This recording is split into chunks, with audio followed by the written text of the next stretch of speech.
Kamu inget nggak pas kamu masih kecil seusia anak-anak sekolah dasar, di mana nyari seluruh waktu kamu habiskan buat main bersama teman-teman nih? Mulai dari main-main bola sore-sore di lapangan gang rumah kamu, terus malam harinya habis maghrib main kejar-kejaran sampai orang tua kamu nyamperin nih buat nyuruh pulang. Hari di mana kegembiraan terisi dengan penuh dari pagi sampai malam hari. Tapi ada kalanya juga kan, pas kita kecil dulu nih ada keinginan untuk jadi orang dewasa. Dari kacamata kamu yang waktu itu masih anak-anak, kok enak banget ya jadi orang dewasa. Bisa beli apapun yang disuka, pakai uang sendiri tanpa harus minta ke orang tua. Atau sesederhana, enak ya orang dewasa. Kalau main sampai malam atau bahkan tengah malam, nggak sampai dicari orang tuanya tuh buat pulang. Tapi gimana sekarang? Kamu udah dewasa kan? Kayak yang kamu bayangin waktu anak-anak nggak jadi orang dewasa itu? Ternyata nggak semudah yang dibayangin ya. Persoalan dan masalah kehidupan gonta-ganti masuk ke kehidupan kamu. Mulai kepikiran lagi nih akhirnya. Kayaknya lebih enak jadi anak-anak ya. Masalah yang terus-menerus hadir bikin kamu bertanya-tanya, apakah emang kehidupan kayak gini nih? Allah sayang nggak sih sebenarnya sama kamu? Kok ya masalah hidup nggak ada berhentinya sama sekali? Terus, gimana ya cara seorang muslim dan muslimah menghadapi dengan bijak masalah hidup yang silih ganti berdatangan?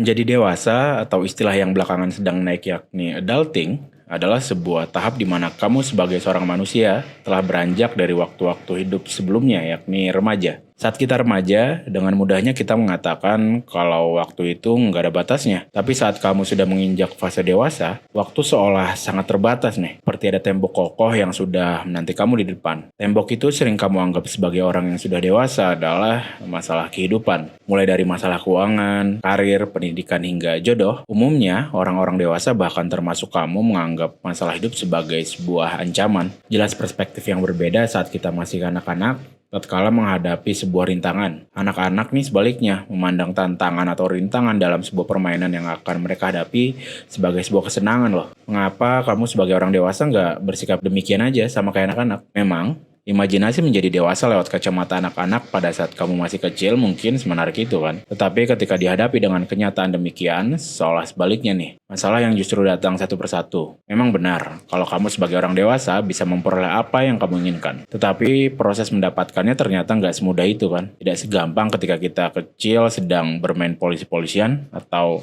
mencetak gol ke gawang lawan di sore hari pada saat bermain bola. Kamu harus bekerja dengan penuh ketekunan untuk memperoleh sesuatu yang kamu inginkan. Atau kamu harus belajar mati-matian untuk mendapat IP perkuliahan yang kamu harapkan. Yang harus kamu sadari adalah menjadi manusia hakikatnya akan selalu dihadapkan dengan masalah hidup. Kematian adalah sirine di mana masalah kamu akan selesai. Masalah yang terus hadir ini apakah tanda bahwa Allah itu nggak sayang sama kamu? Usia dewasa bagi seorang muslim dan muslimah adalah momen di mana nyaris seluruh kehidupan disesaki dengan perasaan takut untuk menghadapi berbagai masalah yang ada. Kamu sadar nggak? Hal itu loh yang justru bikin kamu sulit melangkah dan menghadapi masalah. Misal nih di dunia pekerjaan, sering kamu ngerasa kalau kamu udah nggak nyaman dengan kerjaan kamu sekarang. Udah terlalu lama menggeluti rutinitas pekerjaan yang sebenarnya nggak maksimalin potensi sesungguhnya dari apa yang kamu punya. Pada akhirnya kamu justru terus bekerja di tempat yang menghabiskan energi positif dan mengubur potensi yang sesungguhnya kamu miliki. Contoh nih, kamu benar-benar punya keahlian dan bakat dalam dunia fotografi, tapi kamu udah lama bekerja pada bidang akuntansi di kantor kamu sekarang. Karena ketakutan untuk mengejar apa yang kamu cita-citakan dan masa depan kehidupan kamu, ujung-ujungnya apa coba? Ujungnya kamu nggak berani ngambil keputusan yang tepat. Terus contoh lain untuk kamu yang lagi nyelesain studi ataupun tugas akhir nih. Kamu ngerasa kok skripsi atau tesis kamu belum selesai-selesai juga ya? Takut buat mulai ngetik lagi karena ngerasa ide dan hasil data yang kamu pengen tuh belum mencapai titik maksimal. Akhirnya apa? Akhirnya kamu justru terlalu lama memikirkan kondisi tersebut tanpa mencari solusi atas masalah yang ada. Terjerembab dalam jebakan kesempurnaan yang ingin kamu capai di tugas akhir, perlu kamu ingat loh, masalah itu akan terus ada ketika energi yang kamu punya justru kamu habiskan untuk memikirkan masalah itu. Kamu tahu nggak, Allah tuh pernah berfirman dalam surat Al-Baqarah ayat 155 sampai 157. ولنبلونكم بشيء من الخوف والجوع ونقص من الأموال والأنفس والثمرات وبشر الصابرين الذين إذا أصابتهم مصيبة قالوا إنا لله وإنا إليه راجعون أولئك عليهم صلوات من ربهم ورحمة وأولئك هم المهتدون.